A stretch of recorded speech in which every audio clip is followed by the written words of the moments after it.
Hey everybody, it's David Kemp. I am your host of Highway to Health podcast series, and thank you for joining us. You know, this show is only as good as the guests that we bring on it, and I am honored to have Terry Blessing join us today, where we're going to talk about some HFMA updates and topics and trends coming off of the HFMA Western Symposium, and then we're going to look at healthcare revenue cycle, and we're going to look at providers and health plans, talk about the gaps that we're seeing in healthcare, and get the expert opinion. Terry, welcome to Highway to Health. Thanks, David. Appreciate you having me. Man, happy for you to be here. Welcome to MarketScale. Thanks. Yeah, this is a great location. If y'all haven't seen this before, I think this is actually our first time recording here, and I'm super jazzed to have this background behind us. It's beautiful this morning. Well, we're glad you're here. Man, you've been in revenue cycle a while, and you've seen the ebbs and flows of this industry, and I'm looking forward to getting your updates on some things that are happening. But before we get into business, I ask all of my guests, all of my executives this, especially with how much we're traveling these days and all the crazy lifestyles that we live. What do you do to stay healthy, mentally, physically, so that you can perform, you know, professionally, but also personally stay healthy? What do you do? What are your habits? So this last year's actually been a really big journey for me.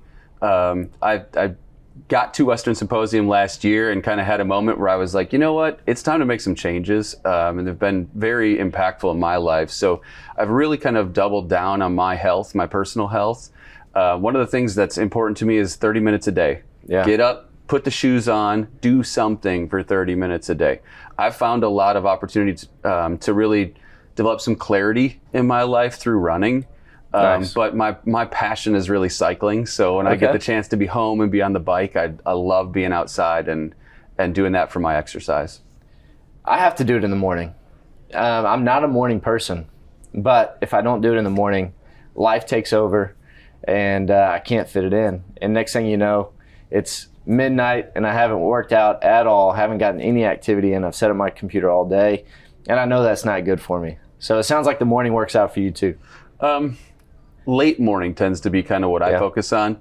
I've been home a lot with the kids lately, which has been awesome. And just really trying to dive into that focus too, make sure they're getting the attention that I want them to have. And then after they end up going to school is when I normally hit the gym for a little while and then kind of crank up my work day. Yeah. I do find on the road, it's a little harder to hit that morning because, you know, morning emails come in, you're cleaning up after being out and making sure you're reaching out to those connections and things right away first thing. So I tend to do my workouts there like early afternoon, just after lunch kind of a situation, because I can sneak away for 45 minutes, nobody really notices, and off you go back to work again for the rest of the night. So absolutely. So you've been in revenue cycle for a long time. We worked together probably 10 years ago. Yep. A lot's changed since then. Some things have stayed the same though. Compare where we are today in revenue cycle to where we were 10 years ago. What are some of the biggest changes, the biggest improvements, and then there's probably some consistent challenges that we continue to see today that we even experienced 10 years ago. Give me a kind of the state of the union now compared to where we were 10 years ago. So my first job in healthcare was 10 years ago, and I was dialing for dollars on self-pay phones, which when I look back at it now is such a slim perspective compared to what I've been exposed to, which is kind of interesting to see, right? The one thing that I will say that's been really interesting is workforce management has really changed in the last 10 years. The ability for us from a data perspective to ingest what people are doing and how they're spending their time and how we can increase the value to the business has changed drastically, I feel like, in the last 10 years. So there's a lot of opportunities out there to really be able to understand what people are doing, not only from an individual contributor perspective, but from a remote contributor perspective as well. So the ability to manage that remote workforce has become really prevalent. What do you think has helped bring that along? Is it technology? I do think it's technology. I think there's some innovators in the market that have thought outside of the box. I think COVID was a really big driver of that. We all know that when you have to send 80% of your workforce home overnight, it changes the dynamics, and it's going to result in new developments and innovation. I agree with that. And I think we're living kind of in this golden age of innovation in healthcare where we're starting to see what we've seen for a while in other industries, even in the consumer world, start to impact positively what we're seeing in healthcare, and more specifically in revenue cycle. But you just got back from HFMA, fresh off the plane. Yep. You look much fresher than I would look after 4 days in Vegas. So kudos to you. You did it right. Thanks, man. What'd you see out there? What were your key takeaways from HFMA? So I think we're starting to hear a similar rhetoric from the end of last year. Workforce is still really hard to get a hold of right now. Revenue cycle's having a hard time finding experienced people and retaining experienced people. Up in the Midwest, we've got Arby's. They're hiring people at $19 an hour right now. That is a challenging market to have to fight against in order to keep skilled laborers in hospitals and working on the back end in our business offices to keep our healthcare systems running. Is it because we can't match the pay that they might get? I mean, you mentioned Arby's, but is it a pay thing? Is it a culture thing? Is it the stress of the work? What do you think makes it the hardest for us to retain top talent? I think some of the mundaneness in the work can be very difficult for people. It's the same thing over and over and over again, and a lot of health systems haven't really optimized the ability to leverage technology in repetitive places within their revenue cycles. Yeah. And so if you're sitting there attaching medical records to a claim all day, why do you want to keep doing that? It's the same function. You search for the medical record number, you go pull it out of the database, you attach it to the claim, you resubmit it electronically, go back and do it again for 135 times for 9 hours. Yeah. I don't want to do it. I don't think other people want to do it either. Now, the other thing is, it takes time to learn how to process claims, how to build a denial correctly, how to understand a medical record, the terminologies and things. That stuff doesn't come intuitively. And so you have to have an employee that wants to make that investment as well. Sure. And so I think sometimes when the pay is the same, they see it as, well, why should I put the time and the effort in if I don't have to and I can go make the same money? Yeah. Yeah, and rarely in healthcare too, there's a set time that you clock in and a set time that you clock out. It's one of those things that you almost have to work it until the job gets done. You go work somewhere else and you get more of that transactional employee experience where I go in at this time and I can check out and go home at this other time. Healthcare is not always like that. Yeah, especially I think at the management levels. When you're in the claims processing space and some of those other more task-oriented jobs, I think we see that structure. But when you get to the management levels especially, if you want to make improvements, you really want to maximize your investment in the bottom line and build your organization and change things. You're right, it is not an 8 to 5 job. It's more like a 6 a.m. to 8 p.m. job and on sometimes a regular on the basis. weekends. Yeah, exactly. Saturdays and Sundays, you're still pulling reports and trying to make sure that the work got done that you assigned to move the needle, right? And so those positions are difficult, and there's a ton of time that's involved with being able to move the needle. So you brought up something that I think is important. In the community, the experience, the culture of our healthcare employees, where they find themselves doing repetitive tasks, mundane tasks, something over and over again that probably hurts their experience. What can we do to resolve that challenge, or maybe help our employees work at the highest level of their skill and of their experience? What have you seen some of the best providers do to improve that? I think the easiest solution for that question is put a survey together. Ask your people.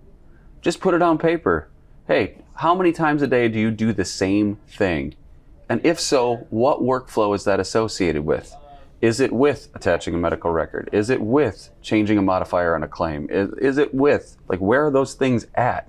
Yeah. Okay, once we've identified them, then let's start to look towards technology to see how can we take that task off of my employee's plate. Yeah. How can I make sure that they're spending the time writing the appeal, which is where I really need human cognition to take over to be able to synthesize this information and then appropriately request an additional payment within healthcare. So I think that's the simplest is just put a survey together and talk to your people, right? Yeah. Kind of grassroots. There are some really cool technologies out there though, that when you start to look at workflow and understand what every click is doing and where the bottlenecks are, it's amazingly intuitive, and it really shines a spotlight on where are the hangups that are taking time. Yeah. Time is so expensive in this industry. Every day matters. So if we're having a claim sit there for an extra day, it's an extra day that money's not in the bank, right? Yeah. And an extra day that you're paying somebody to get the money in the bank. Correct. So It's kind of a dual negative. Yep. But I'm so glad that you started with people. Oftentimes the cop-out answer or the easy answer, the low-hanging fruit, is technology. Technology is going to solve everything. But I think in healthcare what we've learned is it truly is a people, process, and then technology solution most of the time. Yep, very much. Yeah. Well, what else? I mean, you've probably seen some pretty exciting things happening with other providers, certain providers, where they're putting an effort, they're putting attention to building a community of skilled workers that are excited to join healthcare communities, healthcare providers at an early age, at an early level of education. What are some of the cool things that you've seen, providers do, maybe even employers do, to bring those skilled workers into the program, into the industry earlier and more often? Yes, I think it's crucial as an industry that we are trying to engage those individuals at a young age, those young careerists, and that we're trying to maximize our input into them so that we can retain them in healthcare as a whole. One of the cool things I actually just heard about down at Region 10 and 11 was that Duke is doing an internship program with all of their Bachelors of Healthcare and Masters of Healthcare Administration candidates. So it's a very vetted process, but they will bring on interns for a 2-year period and grow them into leadership roles within their healthcare organization. They also built a network into their community college. Okay. And were able to build a program where they could maximize their ability to grow coders and bring them into the organization. Can we rerun that one? Yeah. Cool. You want me to ask the Duke question again? Yeah, please. Okay. So, what can we do to improve the culture and the community of healthcare workers earlier? You've probably seen some providers, maybe some employers, do some really cool things to maybe evangelize the benefits of healthcare earlier, more often, and start getting a funnel, a pipeline of employees into the healthcare community earlier. What have you seen some cool ideas out there taking shape? Yeah, absolutely. So I was just off at Region 10 and 11 and had a really cool conversation and found out that Duke University is actually building internships into their program to take their Masters of Healthcare Administration and Bachelors of Healthcare Administration graduates and give them internship opportunities to grow them into their organizations. It's a 2-year internship program is what I'm being told, and they are taking those individuals, putting them into roles, and then growing them into leaders within their organization, whether that's in revenue cycle or operations or strategic planning, those kinds of things. And I think that's really valuable. We've got to get a hold of our early careerists, and we need to make sure that we're inputting effort into them so that we can retain them in the industry, because we're losing talent on a daily basis. I also heard about a program where a community college is growing coders into healthcare organizations. They've made strategic partnerships, they developed a program together, and they're turning out coders at an astonishing rate in comparison to be able to try and retain them from the market, which has helped those organizations significantly. That's so important. If you can get to them early and show, healthcare is such a great industry. When you talk to other industries about how they can bring top talent or start recruiting top talent, they talk about this need for a bigger purpose and to be working towards a greater good of some kind. That's probably, it's for us that have been in healthcare for a little while, it's inherent, like it's obvious that when you're working in healthcare, you have a connection to a greater good. But if you're outside of healthcare, it's probably not as intuitive. And so it sounds like Duke and other programs are doing a good job of spreading that message earlier. Absolutely. It's the culture that we create within healthcare serves the community, right? And I know that we focus on what we're doing individually within our organizations, but ultimately, if we can't serve that community, then we're not really doing what we're supposed to be to help. Yeah, I would agree with that. So, continuing on this idea of HFMA, and financial management within our healthcare systems, there's some challenges out there. I mean, if you're paying attention to news and current events, in 2022 we saw some of the most drastic impacts to hospital margins that we've ever seen. On the flip side, these health plans that we all know the names of are reporting record profits. There's so many questions I could ask you on this topic, but maybe I want to start here. Are we fighting a losing battle when we talk about people, process, technology to help improve margins, minimal margins on the healthcare, on the hospital side, on the provider side, and then you look over and see health plans making a ton of profit? The numbers are outrageous. Are we fighting a losing battle here? Are we fighting for pennies while they're holding the dollars? So yeah, I think it's really interesting to take a look at the law of large numbers, right? Yeah. When you look at Optum, who posted a $27.2 billion profit last year, it was a 17% increase in their overall business. When you take those numbers and you put a 4% interest rate on those, that means they're adding $1 billion a year to their bottom line in interest. Just in interest. It's just in interest. Compare that to Tenet, HCA. They posted 8 and 11% profits last year with minimal growth. There's something broken here. We're missing the way that healthcare should be delivered, and we're not enabling our healthcare providers to invest that money back into technology, services, providers that are the best in the world, and we're losing ground. Yeah, we are. And you know, we on the provider side, we talk about, on the front end, we talk about patient acquisition and offering new services, but all those things come at a cost. And if you don't have money to invest in those areas, you're living at status quo that's not long-term, it's not sustainable long-term. So where can we go? I mean, how can hospitals, how can providers start playing the game a little bit better, a little bit more strong, you know, a little stronger, so that they can set themselves up for financial stability? We've got to invest in coordination. We have the people and we have the money and we have the knowledge to be able to coordinate and then go take this stuff to legislature to build laws that help make sure that the payers are doing what they're supposed to be doing, to make sure that the providers are actually being paid dollars. Every day that money sits in the bank, in the insurance company's bank, we are not putting that back into our health systems and making the interest ourselves to be able to go ahead and really make a difference in our patients' lives.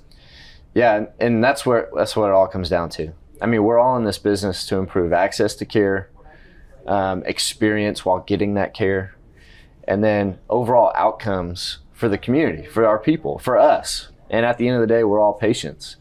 And so I think we're aligned in the mission, but the scales seem out of balance at times. Yep, the continuation of lobbying is really going to be important, I think, for organizations in the next probably 2 to 3 years. And when we talk specifically about community healthcare organizations, Becker's just posted a great article that talked about the 100 worst the 100 worst margins in healthcare from a provider perspective. All but 2 of the facilities on that list were critical access. These are the people who are delivering the mission to smaller areas, more rural areas, and they can't stay afloat with negative margins like that. I think it averaged something like 23.4% or something across 100 hospitals. Of negative margin. 23.4%. And they're called critical access hospitals for a reason. Yes. Tell it for those listening, and I'm a member of this community. I'm a member of this population. You know, we live out in the country and we're a ways away from. So tell the listeners a little bit more. What is, if you don't mind, if I don't put you on the spot here, tell us a little bit more about critical access. What does that term mean? What kind of hospital is that? So it defines the first level of the ability to triage major situations, essentially, right, within a rural community. Most community hospitals or rural hospitals are 25 beds or less. And that critical access designation does give them some additional tax benefits and things like that. But they are really the first line of defense when something happens that's major and somebody needs healthcare resources.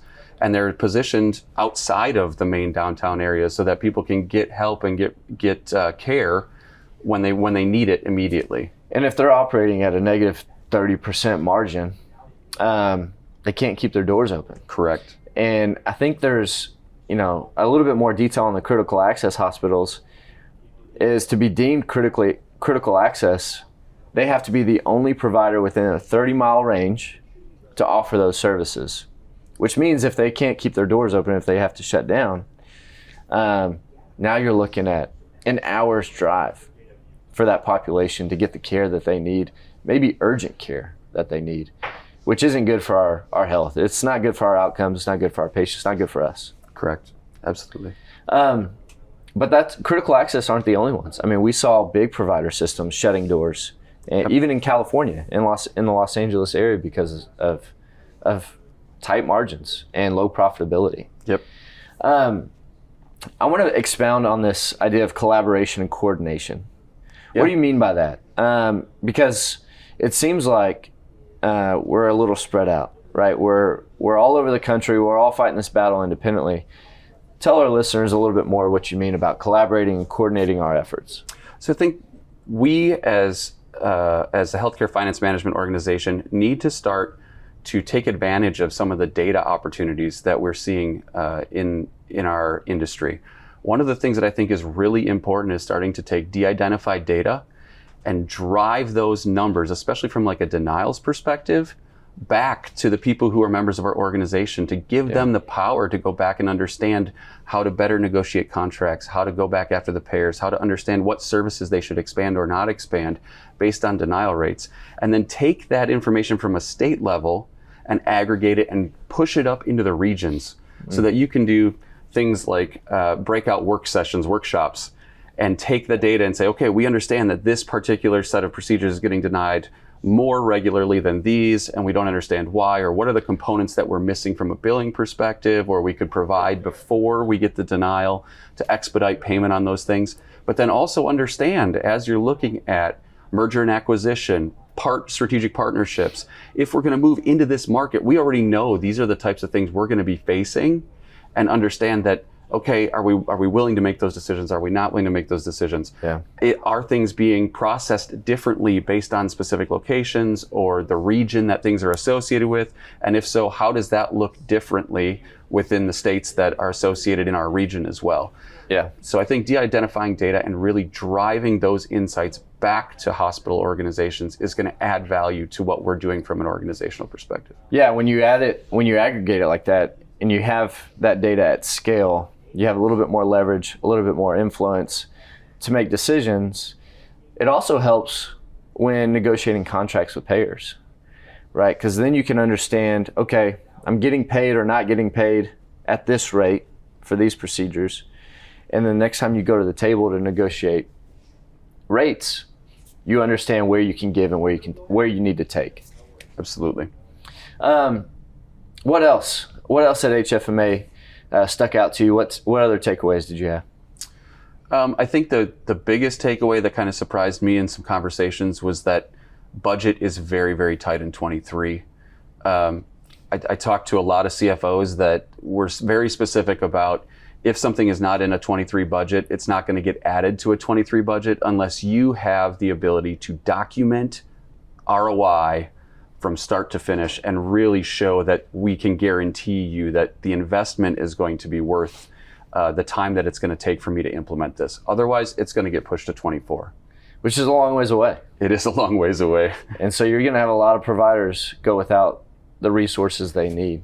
Correct. Whether that's technology, people, services, whatever the case may be. Yep, absolutely. Yeah. So where do we go from here? I mean, we talked about where we've come from 10 years ago to now, some of the cool things that are happening, but continued challenges. You know, when we look down the road of this journey together in healthcare, specifically revenue cycle, 10 years from now, where do you see the biggest improvements? Where do you see the biggest advancements? And 10 years from now, what kind of world are we living in the revenue cycle? So I think one of the key pieces for the next 10 years is going to be a clinically integrated revenue cycle. I think the No Surprises Billing Act has really driven home the fact that we have to engage the patient early and they have to understand what services they're going to be receiving and therefore the financial components that are associated with it. Yeah. I think that our ability to monitor what is going to be going on in like a surgical space and then re-communicate it back to the patient afterwards so that we're not outside of the limits of those estimates and things like that is going to be a crucial component. I also think that we're going to have to migrate to a mobile patient record. If we're going to keep these critical access facilities open, we have to be able to provide them with patient data that makes sense for them to be able to provide the correct service with some sort of background documentation. And when we start to look over at, say, Europe and their ability to walk into a grocery store and walk out and have no clerk because the RFID just charges your phone, we have to be able to do that in healthcare in the next 10 years. We've got to be able to come up with that medical record that's mobile, that the patient owns, and that can be given to somebody and looked up if there's an accident, for instance, and you don't know that that patient is a diabetic. Those kinds of things, right? Yeah, I think there's been such a focus on the patient experience.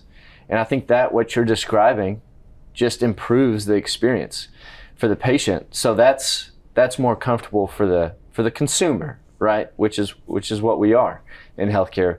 But it also streamlines the operation side of things in the revenue cycle for our hospitals, which means, going back to your very first point, there's less redundant tasks, there's less mundane activity.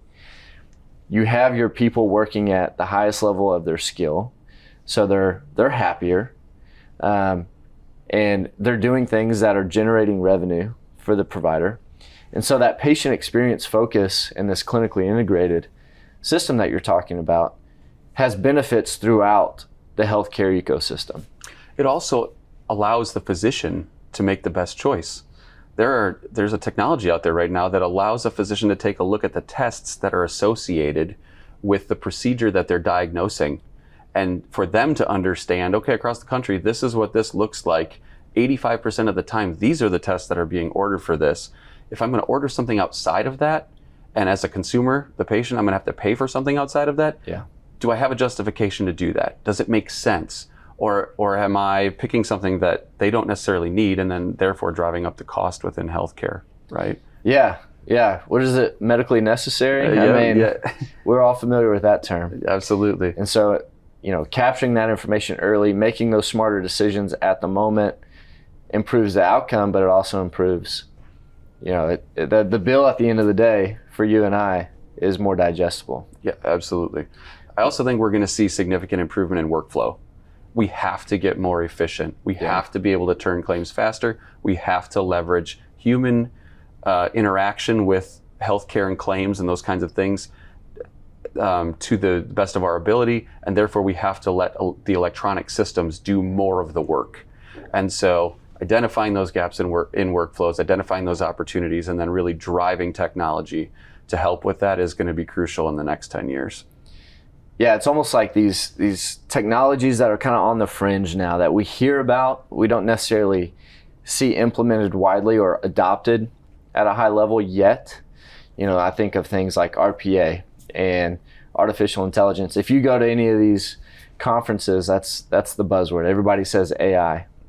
And so, but we haven't really seen it make an impact yet or implemented widely yet. I think 10 years from now, that'll start to be more the norm. Yeah, we're just scratching the surface from what I'm seeing across the country. People are interested in it. They want to be involved in it. There's kind of a refocus with these margins back to the grassroots and making sure that the KPI that drive our organizations are in check.